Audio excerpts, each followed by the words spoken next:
G-By ನ್ಯೂಸ್ಗೆ ಸ್ವಾಗತ.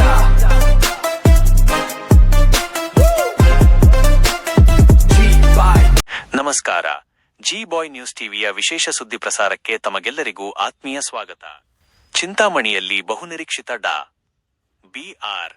ಅಂಬೇಡ್ಕರ್ ಭವನದ ಉದ್ಘಾಟನೆಗೆ ಸಿದ್ಧತೆಗಳು ಜೋರಾಗಿ ನಡೆದಿವೆ. ಈ ಕುರಿತು ನಗರದ ತಾಲೂಕು ಪಂಚಾಯಿತಿ ಸಭಾಂಗಣದಲ್ಲಿ ಹಮ್ಮಿಕೊಳ್ಳಲಾಗಿದ್ದ ಪೂರ್ವಭಾವಿ ಸಭೆಯು ಉನ್ನತ ಶಿಕ್ಷಣ ಸಚಿವ ಹಾಗೂ ಶಾಸಕ ಡಾ. ಎಂ.ಸಿ.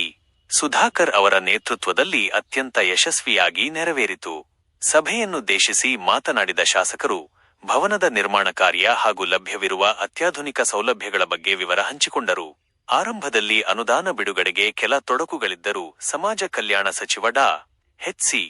ಮಹದೇವಪ್ಪ ಮತ್ತು ಇಲಾಖೆಯ ಕಾರ್ಯದರ್ಶಿ ಮಣಿವಣ್ಣನ್ ಅವರ ಸಹಕಾರದಿಂದ 9 ಕೋಟಿ ರೂಪಾಯಿ ವಿಶೇಷ ಅನುದಾನ ಮಂಜೂರಾಯಿತು ಎಂದು ನೆನಪಿಸಿಕೊಂಡರು. ಭವನದ ಆಂತರಿಕ ವಿನ್ಯಾಸ, ಎಸಿ ವ್ಯವಸ್ಥೆ, ಡೈನಿಂಗ್ ಹಾಲ್, ಶೌಚಾಲಯ ಮತ್ತು ಫ್ಲೋರಿಂಗ್ಗಾಗಿ ವಿವಿಧ ಮೂಲಗಳಿಂದ ಹಂತ ಹಂತವಾಗಿ ಹಣ ಬಿಡುಗಡೆ ಮಾಡಲಾಗಿದೆ. ಅನುದಾನದ ವಿವರ ಶಶಂತಿದೆ. ಶಾಸಕರ ಅನುದಾನ 5.40 ಕೋಟಿ ರೂಪಾಯಿ, ವಿಶೇಷ ಅಭಿವೃದ್ಧಿ ನಿಧಿ 50 ಲಕ್ಷ ರೂಪಾಯಿ, ಅನುಭವ ಕೇಂದ್ರ 70 ಲಕ್ಷ ರೂಪಾಯಿ, ಡಿಜಿಟಲ್ ಲೈಬ್ರರಿ ಹಾಗೂ ತರಬೇತಿ ಕೊಠಡಿ 38 ಲಕ್ಷ ರೂಪಾಯಿ. ಒಟ್ಟಾರೆಯಾಗಿ ಭವನದ ಸುಸಜ್ಜಿತ ನಿರ್ಮಾಣಕ್ಕಾಗಿ ಇದುವರೆಗೆ ಸುಮಾರು 20 ಕೋಟಿ ರೂಪಾಯಿ ವೆಚ್ಚ ಮಾಡಲಾಗಿದೆ. ವಿಶೇಷವೆಂದರೆ ಭವನದ ಆವರಣದಲ್ಲಿ ರಾಜಸ್ಥಾನದಿಂದ ತರಿಸಲಾದ ಸುಂದರ ಬುದ್ಧರ ಪ್ರತಿಮೆ ಹಾಗೂ ಬೆಂಗಳೂರಿನಲ್ಲಿ ನಿರ್ಮಿಸಲಾದ 8 ರಿಂದ 8.5 ಅಡಿ ಎತ್ತರದ ಅಂಬೇಡ್ಕರ್ ಅವರ ಕಂಚಿನ ಪ್ರತಿಮೆಯನ್ನು ಸ್ಥಾಪಿಸಲಾಗಿದೆ. ಅಷ್ಟೇ ಅಲ್ಲ, ಮುಂದಿನ ದಿನಗಳಲ್ಲಿ ಸಾರ್ವಜನಿಕರು ಮತ್ತು ವಿದ್ಯಾರ್ಥಿಗಳಿಗೆ ಅನುಕೂಲವಾಗುವಂತೆ ಅಂಬೇಡ್ಕರ್ ಅವರ ಜೀವನ ಆಧಾರಿತ ವಿಡಿಯೋಗಳು, ಕ್ವಿಜ್ ಕಾರ್ಯಕ್ರಮಗಳು, ಆಧುನಿಕ ಕಿಯೋಸ್ಕ್ ಹಾಗೂ ಸ್ಮಾರ್ಟ್ ಪೋಡಿಯಂ ಸೌಲಭ್ಯಗಳು ಇಲ್ಲಿ ಲಭ್ಯವಿರಲಿವೆ. ಇದೇ ವೇಳೆ ಚಿಂತಾಮಣಿಯ ಆಜಾದ್ ಚೌಕ್ ಐತಿಹಾಸಿಕ ಹಿನ್ನೆಲೆಯನ್ನು ಸ್ಮರಿಸಿದ ಶಾಸಕರು, 1946ರ ಡಿಸೆಂಬರ್ನಲ್ಲಿ ಸರ್ದಾರ್ ವಲ್ಲಭಭಾಯಿ ಪಟೇಲ್ ಅವರು ಇಲ್ಲಿಗೆ ಆಗಮಿಸಿ ಭಾಷಣ ಮಾಡಿದ್ದರು. ಆ ಘಟನೆಯ ನೆನಪಿಗಾಗಿ ಈ ಸ್ಥಳಕ್ಕೆ ಆಜಾದ್ ಚೌಕ್ ಎಂದು ಹೆಸರಿಡಲಾಗಿದ್ದು, ಇದನ್ನು ಇನ್ನಷ್ಟು ಸುಂದರವಾಗಿ ಅಭಿವೃದ್ಧಿಪಡಿಸುವ ಯೋಜನೆ ರೂಪಿಸಲಾಗಿದೆ ಎಂದರು. ಸಾರ್ವಜನಿಕರ ತೆರಿಗೆ ಹಣ ಸದ್ಬಳಕೆಯಾಗಬೇಕು ಎಂಬ ಉದ್ದೇಶದಿಂದ ಈ ಯೋಜನೆ ಕೈಗೆತ್ತಿಕೊಳ್ಳಲಾಗಿದೆ ಎಂದು ವಿವರಿಸಿದರು. ಈ ಪ್ರಮುಖ ಸಭೆಯಲ್ಲಿ ಜಿಲ್ಲಾ ಸಮಾಜ ಕಲ್ಯಾಣಾಧಿಕಾರಿ ತೇಜಾನಂದ ರೆಡ್ಡಿ, ತಹಶೀಲ್ದಾರ್ ಸುದರ್ಶನ್ ಯಾದವ್, ಇಒ ಆನಂದ್, ನಗರಸಭಾ ಪೌರಾಯುಕ್ತ ಜಿಎನ್ ಚಲಪತಿ, ಬಿಇಒ ನಾರಾಯಣಸ್ವಾಮಿ, ಸರ್ಕಾರಿ ನೌಕರರ ಸಂಘದ ಅಧ್ಯಕ್ಷ ಅಶೋಕ್ ಕುಮಾರ್, ಸಮಾಜ ಕಲ್ಯಾಣ ಇಲಾಖೆ ಅಧಿಕಾರಿ ಶ್ರೀನಿವಾಸ್ ನಾಯಕ್ ಸೇರಿದಂತೆ ದಲಿತ ಸಂಘಟನೆಗಳ ಪ್ರಮುಖ ನಾಯಕರು ಉಪಸ್ಥಿತರಿದ್ದರು. ಚಿಂತಾಮಣಿಯಿಂದ ಇದು ಇಂದಿನ ವರದಿ. ನಿರಂತರ ಸುದ್ದಿಗಳು ಮತ್ತು ಕ್ಷಣಕ್ಷಣದ ನವೀಕರಣಗಳಿಗಾಗಿ ನೋಡ್ತಾ ಇರಿ ಜಿ-ಬಾಯ್ ನ್ಯೂಸ್ ಟಿವಿ. ನಮ್ಮ ಚಾನೆಲ್ ಅನ್ನು ಸಬ್ಸ್ಕ್ರೈಬ್ ಮಾಡಿ, ಸಪೋರ್ಟ್ ಮಾಡಿ. ಧನ್ಯವಾದಗಳು. ನಮಸ್ಕಾರ. ಈ ಭವನಗಳೆಲ್ಲ ಮಾಡಿದ್ದಾರೆ. ಎಲ್ಲ ನನ್ನ ಬಹುತೇಕ ಚಿಂತಾಮಣಿಯ 90% ನಾನೇನು ಕಾಮಗಾರಿಯನ್ನು ಕೈಗೊಂಡಿದ್ದೇನೆ ಅದರ 90% ವಿನ್ಯಾಸವನ್ನ ನಮ್ಮ ಇಂಜಿನಿಯರ್ ನಾರಾಯಣಸ್ವಾಮಿ ಅವರ ಅಣ್ಣನ ಮಗ ನಾಗೇಶ್ ಅವರು ಹೊಸದಾಗಿ ಆರ್ಕಿಟೆಕ್ಟ್ ಆದಾಗಿಂದ ಅವರು ನನ್ನ ಜೊತೆಯಲ್ಲಿ ಎಲ್ಲಾ ಕೆಲಸಗಳನ್ನ ಅವರು ಯಾವುದೇ ಏನು ಒಂದು ನಿರೀಕ್ಷೆ ಮಾಡದೆ ಮಾಡಿಕೊಟ್ಟಿರುವಂತದ್ದು. ಸ್ಟೇಡಿಯಂ ಪ್ರತಿಯೊಂದು ನಾನು ಹೇಳ್ಕೊಂಡು ಹೋದ್ರೆ ಬಟ್ಟು ಪಟ್ಟಿ ಇದೆ. ಅದರಿಂದ ಎಲ್ಲ ಅವರು ಒಂದು ವಿನ್ಯಾಸ ಮಾಡಿಕೊಟ್ಟಿರುವಂತದ್ದು. ಅದರಿಂದ ಅವಾಗಲೇ ಅವ್ರು ಮಾಡಿಕೊಟ್ಟಿದ್ರು. ಆ ಮಾಡಿಕೊಟ್ಟಿರುವಂತದ್ದೇ ಬಹುತೇಕ ಅದೇ ಇದ್ರ ಮೇಲೆನೆ ಇವತ್ತು ನಾವು ಇನ್ನು ಬೇರೆ ಬೇರೆ ಈಗ ಕಾಲ ಬದಲಾದಂಗೆ ಕೆಲವೆಲ್ಲ ಅಲ್ಲಿ ಮಾಡಿರುವಂತದ್ದು ಆಗಿದೆ. ಅದರಿಂದ ಈ 3 ಉದ್ಘಾಟನೆಗಳು ಅವತ್ತು ಇಟ್ಕೊಂಡಿದ್ದೀವಿ. ಪ್ರಾರಂಭದಲ್ಲಿ ಇಲ್ಲಿ ಬರ್ತೀವಿ, ತಾಲೂಕ್ ಪಂಚಾಯತಿಗೆ ಬಂದು ಈಶ್ವರ್ ಖಂಡ್ರೆ ಅವರು ಬರ್ತಾರೆ. ಗ್ರಾಮೀಣಾಭಿವೃದ್ಧಿ ನೂತನವಾಗಿ ಗ್ರಾಮೀಣಾಭಿವೃದ್ಧಿ ಸಚಿವರಾಗಿರ್ತಕ್ಕಂಥ ಈಶ್ವರ್ ಖಂಡ್ರೆ ಅವರು ಬರ್ತಾರೆ. ಅವರು ಮತ್ತೆ ಪರಮೇಶ್ವರ್ ಅವರೆಲ್ಲ ಇಲ್ಲಿ ಬಂದು ಈ 2 ಭವನಗಳು ಮತ್ತು ಪ್ರವೇಶ ದ್ವಾರ ಎಂಟ್ರೆನ್ಸ್ ಆರ್ಚ್ ನಾನೆಲ್ಲೋ ಬೇರೆ ವಿದೇಶಕ್ಕೆ ಹೋದಂತ ಸಂದರ್ಭದಲ್ಲಿ ನೋಡಿದ್ದೆ, ಬಹಳ ಭವ್ಯವಾಗಿತ್ತು. ಇಲ್ಲಿ ಅದೇ ರೀತಿ ಮಾಡಬೇಕು ಅಂತ ಇವನ್ನೆಲ್ಲ ಬಹಳಷ್ಟು ಪ್ರಯತ್ನಗಳು ಮಾಡಿ ಇವತ್ತು ಅದು ಕೂಡ ಒಂದು ಮುಕ್ತಾಯ ಅಂತ ಬಂದಿದೆ. ಈ ಇಡೀ ಬಿಲ್ಡಿಂಗ್ ಇನ್ನ ಅಧಿಕೃತವಾಗಿ ಇನಾಗ್ರೇಷನ್ ಆಗಿಲ್ಲ. ಈಗೆಲ್ಲ ಸ್ವಲ್ಪ ಅದಿದು ಹಾಳಾಗಿರೋದ್ರಿಂದ ಅದಕ್ಕೆ ಮತ್ತೆ ನವೀಕರಣ ಮಾಡಿ ಮತ್ತೆ ಪೂರ್ತಿ ಬಿಲ್ಡಿಂಗ್ ಇನ್ನೊಂದ್ಸತಿ ಮಾಡೋಣ ಅಂತ ತೀರ್ಮಾನ ಆಗಿದೆ. ಅದರಿಂದ ಈಗ ಈ ಭವನಗಳು ಮಾತ್ರ, ಈ ಸಭಾಂಗಣ ಮತ್ತು ಸಭಾಭವನಗಳು ಮಾತ್ರ ಮಾಡೋಣ ಅಂತಕ್ಕಂಥದ್ದಿದೆ. ಅದರಿಂದ ಮೊದಲು ಇಲ್ಲಿ ಬಂದು ನಂತರ ಆಜಾದ್ ಚೌಕ್ ಹೋಗಿ ಅಲ್ಲಿ ಒಂದು ಸರಳವಾಗಿ ಮಾಡ್ತೀವಿ. ಯತೀಂದ್ರ ಸಿದ್ದರಾಮಯ್ಯ ಅವರು ಬರಬೇಕಿತ್ತು. ಅವರು ಪೂರ್ವ ನಿಗದಿತ ಕಾರ್ಯಕ್ರಮ ಕಲಬುರಗಿಗೆ ಹೋಗ್ತಾ ಇರೋ ಕಾರಣದಿಂದ ಅವರು ಬರಕ್ಕಾಗ್ತಾ ಇಲ್ಲ. ಅವರು ನೀವು ಮಾಡ್ಕೊಳ್ಳಿ ಕಾರ್ಯಕ್ರಮ ಅಂತ ನಮಗೆ ಅನುಮತಿಯನ್ನು ಕೊಟ್ಟಿದ್ದಾರೆ. ಅದಾದ ನಂತರ ನಾವು ಅಲ್ಲಿಂದ ನೇರವಾಗಿ ಅಂಬೇಡ್ಕರ್ ಭವನಕ್ಕೆ ಬರ್ತೀವಿ. ಅಲ್ಲಿ ಕಾರ್ಯಕ್ರಮ ಭವನದ ಉದ್ಘಾಟನೆ, ಅಂಬೇಡ್ಕರ್ ಅವರ ಪ್ರತಿಮೆಯ ಒಂದು ಉದ್ಘಾಟನೆ, ನಂತರ ಬುದ್ಧರ ವಿಗ್ರಹವನ್ನು ನಾವು ತಂದಿದ್ದೇವೆ. ಬುದ್ಧರ ಅವರ ಒಂದು ಮೂರ್ತಿಯನ್ನ, ಗೌತಮ್ ಬುದ್ಧ ಅವರ ಮೂರ್ತಿ, ಅದರ ಒಂದು ಉದ್ಘಾಟನೆ ಇರ್ತದೆ. ಆಮೇಲೆ ಕಚೇರಿ ತಾಲೂಕು ಸಮಾಜ ಕಲ್ಯಾಣ ಇಲಾಖೆ ಕಚೇರಿ ಕೂಡ ಅಲ್ಲಿಂದ ಇನ್ಮೇಲೆ ಕಾರ್ಯನಿರ್ವಹಿಸುತ್ತೆ. ಈಗ ಖಾಸಗಿ ಜಾಗದಲ್ಲಿದೆ. ಈಗ ಅವ್ರು ಅಲ್ಲಿದ್ರೆ ನಮ್ಗೆ ನಿರ್ವಹಣೆ ಸುಲಭ ಆಗುತ್ತೆ ಅನ್ನೋ ಕಾರಣಕ್ಕೆ ಅವ್ರಿಗೂ ಅಲ್ಲೇ ಅವಕಾಶ ಮಾಡಿಕೊಟ್ಟಿದ್ದೀವಿ. ಆ ಒಂದು ಕಚೇರಿ ಉದ್ಘಾಟನೆ ಆಗುತ್ತೆ. ಮತ್ತು ಇದೊಂದು ರಾಜ್ಯದಲ್ಲಿ ವಿಶಿಷ್ಟವಾಗಿ ಅಂಬೇಡ್ಕರ್, ಇವತ್ತು ನಾನು ಬೆಂಗಳೂರಿನ ಅಂಬೇಡ್ಕರ್ ಭವನವನ್ನ ನಾನು 2001 ಇಸ್ವಿಯಲ್ಲಿ ನಮ್ಮ ಡೆಂಟಲ್ ಕಾರ್ಯಕ್ರಮಕ್ಕೆ ನಾನು ಅಲ್ಲಿ ಬಳಸಿ 2-3 ಕಾರ್ಯಕ್ರಮ ಅಲ್ಲಿ ಮಾಡಿದ್ದೆ. ಅದಾದ ನಂತರ ಬೇರೆ ಬೇರೆ ಕಾರ್ಯಕ್ರಮಗಳಲ್ಲಿ ಭಾಗವಹಿಸಿದ್ದೆ. ಅವತ್ತಿನ ಕಾಲಕ್ಕೆ ಬಹಳ ಚೆನ್ನಾಗಿ ಮೂಡಿ ಬಂದಿತ್ತು. ಅದರ ನಿರ್ವಹಣೆ ಬಹಳಷ್ಟು ಸಂದರ್ಭದಲ್ಲಿ ಸರಿಯಾಗಿ ಆಗಿಲ್ಲ ಅಂತ ಹೇಳಿ ಬಹಳಷ್ಟು ಸಮಸ್ಯೆಗಳಾಗಿತ್ತು. ಈ ರೀತಿ ಬಹಳಷ್ಟು ಭವನಗಳನ್ನ ನಾವು ನೋಡಿದ್ದೇವೆ. ಇತ್ತೀಚೆಗೆ ಚಿಕ್ಕಬಳ್ಳಾಪುರದಲ್ಲಿ ನಾವು ಕನ್ನಡ ಭವನ ನಿರ್ಮಾಣ ಮಾಡಿದ್ವಿ. ಏನು ಅರ್ಧಕ್ಕೆ ನಿಂತಿದ್ದಂಥದ್ದನ್ನ ಪೂರ್ಣ ಮಾಡಿ ಸುಮಾರು ಹಣ ಕೊಡಿಸಿ ಅದನ್ನ ಲೋಕಾರ್ಪಣೆ ಮಾಡಿದ್ವಿ. ಅದು 850 ಆಸನಗಳ ಭವನ.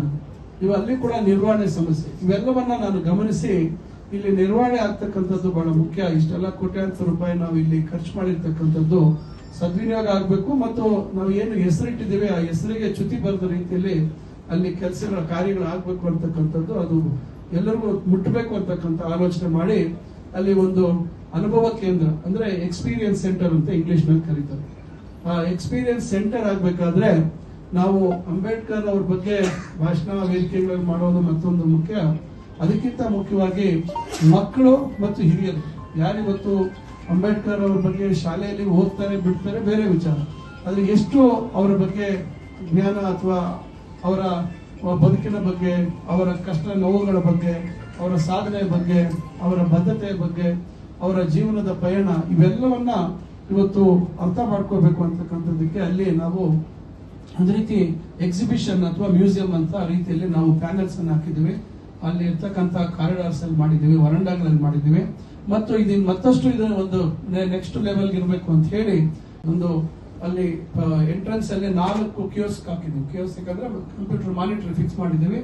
ಆ ಮಾನಿಟರ್ ಅಲ್ಲಿ ಅಂಬೇಡ್ಕರ್ ಅವರಿಗೆ ಸಂಬಂಧಪಟ್ಟಂತೆ ಸುಮಾರು 100ಕ್ಕಿಂತ ಹೆಚ್ಚು ಪ್ರಶ್ನೆಗಳಿರ್ತವೆ.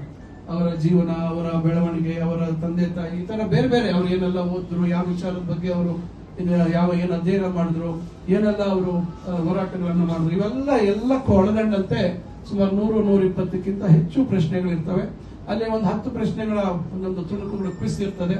ನೀವು ಅಲ್ಲಿ ಹೋಗಿ ಅದನ್ನು ಒತ್ತಿದಾಗ ನಿಮ್ಮ ಹೆಸರನ್ನ ನೀವು ಹಾಕ್ಬೇಕು. ನಿಮ್ಮ ದೂರವಾಣಿ ಸಂಖ್ಯೆ ಹಾಕಿದಾಗ ಅದನ್ನ ಬಟನ್ ಎಲ್ಲ ಟಚ್ ಸ್ಕ್ರೀನ್ ನೀವು ಒತ್ತಿದಾಗ ನಿಮ್ಗೆ ಅಲ್ಲಿ ಪ್ರಶ್ನೆಗಳು ಬರ್ತವೆ. ಆ ಪ್ರಶ್ನೆಗಳು ನೀವು ಇಂಗ್ಲಿಷ್ ಅಲ್ಲಿ ಬೇಕಾ ಕನ್ನಡದಲ್ಲಿ ಬೇಕಾ ಅಂತ ಆಯ್ಕೆ ಮಾಡ್ಕೋಬಹುದು. ಮಾಡಿದಂತ ಸಂದರ್ಭದಲ್ಲಿ ಇಷ್ಟು ಸೆಕೆಂಡ್ 15 ಸೆಕೆಂಡ್ ಅಂತ ಕಾಣ್ತದೆ. ಅಷ್ಟು ಸೆಕೆಂಡ್ ಅಲ್ಲಿ ನೀವು ಅದಕ್ಕೆ ಉತ್ತರ ಕೊಡ್ಬೇಕು. ಒಂದಾದ್ಮೇಲೆ ಒಂದು ಉತ್ತರ ಕೊಡ್ಬೇಕು. ನಿಮ್ಗೆ ಏನು ಆಬ್ಜೆಕ್ಟಿವ್ ಟೈಪ್ ಕ್ವೆಶನ್ಸ್ ಇರ್ತದೆ, ನಿಮ್ಗೆಲ್ಲ ಆಪ್ಷನ್ಸ್ ಇರ್ತದೆ. ಆಪ್ಷನ್ಸ್ ಅಲ್ಲಿ ನೀವು ಯಾವ ಆಪ್ಷನ್ಸ್ ಅಂತ ಯಾವ್ದು ನಿಮ್ಮ ಆಯ್ಕೆ ಅಂತ ಮಾಡಬೇಕು. ಕಡೆಗೆ 10 ಅಂಕಗಳಿಗೆ ನೀವು ಎಷ್ಟು ಅಂಕ ಪಡೆದ್ರಿ ಅಂತ ಅಲ್ಲಿ ನಿಮ್ಮ ಜ್ಞಾನ ಎಷ್ಟರ ಮಟ್ಟಿಗೆ ಅಂಬೇಡ್ಕರ್ ಅವ್ರ ಬಗ್ಗೆ ಭಾಷಣ ಮಾಡೋದು ಬೇರೆ, ಅವ್ರ ಬಗ್ಗೆ ಎಷ್ಟು ತಿಳ್ಕೊಂಡಿದೀವಿ ಅಂತಕ್ಕಂಥದ್ದು. ಇದು ಕಿರಿಯರಿಂದ ಹಿಡಿದು ಹಿರಿಯರವರೆಗೂ ಇದು ಒಂದು ರೀತಿ ಒಂದು ಜ್ಞಾನವನ್ನ ನೀವು ಪಡೆಯೋದಕ್ಕಾಗುತ್ತೆ.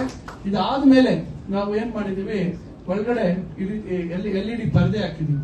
12 ಅಡಿಗೆ 36 ಅಡಿ ಪರ್ಮನೆಂಟ್ ಫಿಕ್ಸ್ಡ್ LED ಸ್ಕ್ರೀನ್ ಹಾಕಿದೀವಿ. ಬಹುಶಃ ಇದು ರಾಜ್ಯದಲ್ಲಿ ಎಲ್ಲೂ ಹಾಕಿಲ್ಲ. ಬೇರೆ ಕಾರ್ಯಕ್ರಮಗಳಿದ್ದಾಗ ಬಂದು ಹಾಕ್ತಾರೆ, ತೆಗೆದುಕೊಂಡು ಹೋಗ್ತಾ ಇರ್ತಾರೆ.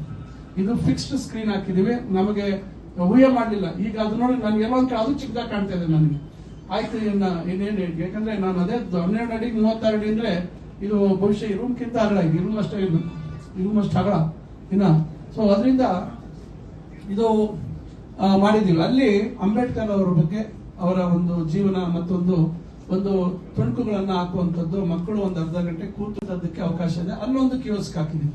ಆ ಕಿಯೋಸ್ಕ್ ಇಂದಾದ್ರೂ ಅದನ್ನ ನಡೆಸಬಹುದು. ಅಲ್ಲಿ ಬೇಕಾದ್ರೆ ಎಲ್ಲ ಗುಂಪಲ್ಲಿ ನೀವು ಪ್ರಶ್ನೆಗಳು ಕೇಳಬೇಕು ಅಂದ್ರೆ ಅಲ್ಲಿ ಇದೇ ತರ ಬೇಕಾದ್ರೆ ನಾವು ಆ ಪ್ರಶ್ನೆಗಳನ್ನ ಹಾಕುವಂಥದ್ದು ಬೇರೆ ಬೇರೆ ಎಲ್ಲ ಹಾಕುವಂಥದ್ದಕ್ಕೆ ಮಾಡಿದ್ದೀವಿ. ಇದೇ ರೀತಿ ಇದ್ರ ನೆಕ್ಸ್ಟ್ ಮಾಡಲ್ ನಾವು ಸ್ಮಾರ್ಟ್ ಪೋಡಿಯಂ ಎಲ್ಲ ಹಾಕಿದೀವಿ. ಒಟ್ಟಿನಲ್ಲಿ ನೀವು ಆ ವೇದಿಕೆ ಪ್ರತಿಯೊಂದು ಒಂದು ಯಾವ್ದನ್ನು ನಾವು ಒಂದಿಷ್ಟು ನಾವು ಎಲ್ಲೂ ಲೋಪ ಆಗುವಂತದಕ್ಕೆ ಪ್ರಯತ್ನ ಬಿಟ್ಟಿಲ್ಲ. ಆದ್ರೆ ನಮಗೆ ಕೆಲವು ಇತಿಮಿತಿಗಳಿತ್ತು. ಯಾಕಂದ್ರೆ ಈಗಾಗಲೇ ಭವನವನ್ನ ಸುಮಾರು 3.25 ಕೋಟಿಯಲ್ಲಿ ಕಟ್ಬಿಟ್ಟಿದ್ರು. ಅದು ಇನ್ನೂ ಒಂದ್ ಸ್ವಲ್ಪ ಹಣ ಖರ್ಚಾಗದಿರ ಅದೇ ರೀತಿ ಇತ್ತು. ನಾವು ಅದನ್ನ ಅಲ್ಲಿಗೆ ತಡೆದು ಅದನ್ನ ನಾವು ಪೂರ್ತಿ ನೆಲಸಮ ಮಾಡುವಂತದ್ದು, ಎಲ್ಲೋ ಒಂದ್ ಕಡೆ ಸರ್ಕಾರಿ ಹಣ ವೇಸ್ಟ್ ಆಗತ್ತೆ ಅನ್ನುವಂಥದ್ದು ಗಮನದಲ್ಲಿತ್ತು. ಅದಕ್ಕೆ ಎಷ್ಟು ಸಾಧ್ಯ ಆಗುತ್ತೆ ಅಷ್ಟು ಉಳಿಸ್ಕೊಳ್ಳುವಂತ ಕೆಲಸ ಮಾಡಿ.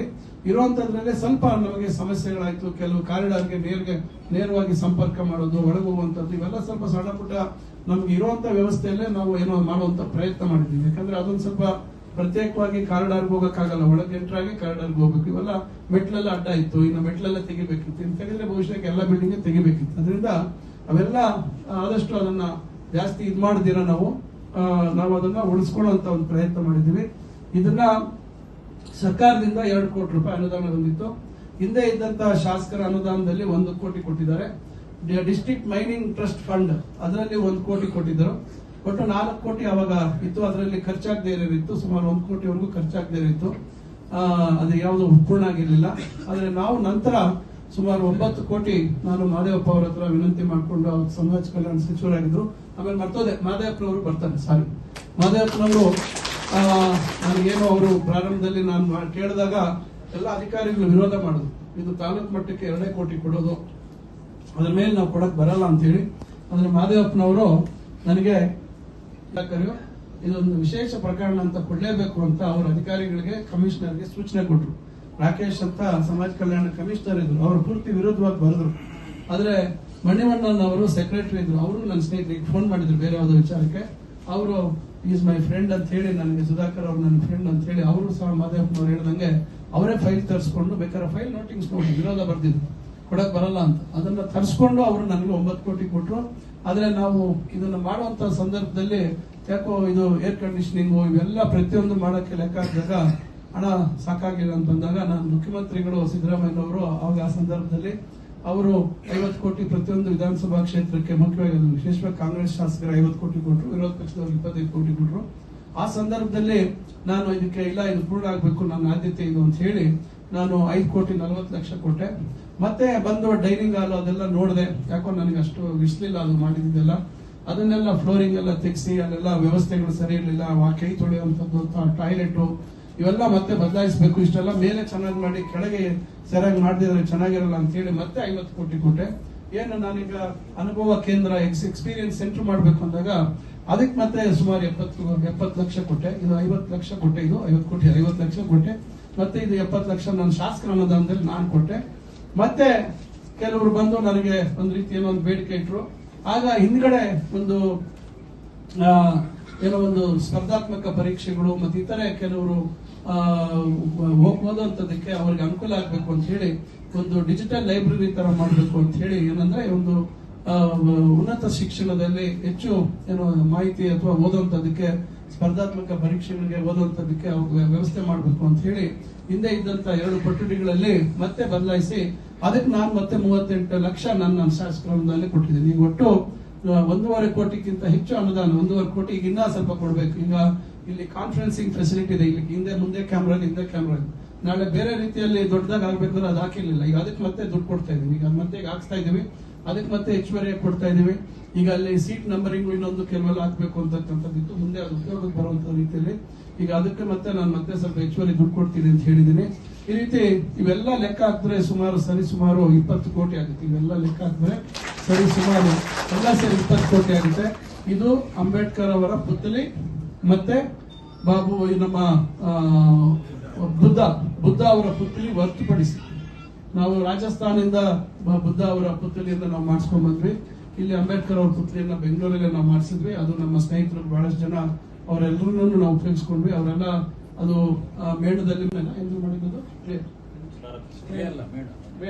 ಅದು ಮಾಡುವಂತ ಸಂದರ್ಭದಲ್ಲಿ ಅವರೆಲ್ಲರೂ ಹೋಗಿ ನೋಡಿ ಅವ್ರಿಗೆ ಕೊಟ್ಟಂತ ಸಲಹೆಗಳೆಲ್ಲ ಅದರಲ್ಲಿ ಸೇರಿಸಿದ್ವಿ. ಯಾಕಂದ್ರೆ ಅಂಬೇಡ್ಕರ್ ಅವರ ಚಿತ್ರ ನಾನು ನೋಡ್ದಂಗೆ ಬಹಳ ಕಡೆ ನೋಡಿದ್ದೀನಿ. ಒಂದ್ ಕಡೆ ಇರೋತ್ತರ ಇನ್ನೊಂದ್ ಕಡೆ ಇಲ್ಲ. ಒಂದೊಂದು ಅವರ ವಯಸ್ಸಿನಲ್ಲಿ ಒಂದೊಂದು ಹಂತದಲ್ಲಿ ಯಾವ ರೀತಿ ಅವರು ವಯಸ್ಸಾದಂಗೆ ಹೆಂಗಿದ್ರು, ವಯಸ್ಸಾಗಕ್ ಮುಂಚೆ ಇವೆಲ್ಲ ಕೆಲವು ಒಂದೊಂದ್ ಕಡೆ ಒಂದೊಂದ್ ರೀತಿ ಮಾಡಿದ್ದಾರೆ.